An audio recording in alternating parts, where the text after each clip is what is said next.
Ada tak macam ni? Korang minat banyak benda. Itulah tanda-tandanya korang ada potensi besar jadi general. Okay, semua A. Tapi yang satu kekuatan aku. Ramai orang ingat bila minat korang banyak, itu maksudnya kau tak fokus. Sebenarnya itu bukan kelemahan, itu tanda potensi besar tau.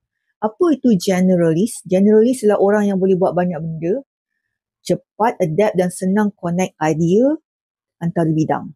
Mereka ni selalu jadi problem solvers, strategis, founders, marketers ataupun creators sebab otak mereka nampak macam big picture. Bukan satu sudut je. Dan tanda-tanda kau generalist pertama. Kau suka explore berbagai satu yang berbeza. Seni, bisnes, psikologi, teks, komunikasi, semua yang kau layan, semua kau okey. Kau cepat belajar tapi kau perlukan challenge lah. Aku perlukan challenge kan. Challenge yang baru untuk kekal minat.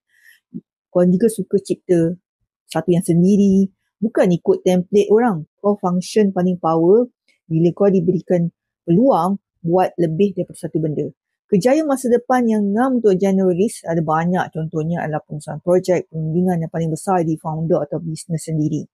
Kesimpulannya, kalau korang minat banyak tu maksudnya otak korang dibina untuk new big picture, bukan sempit.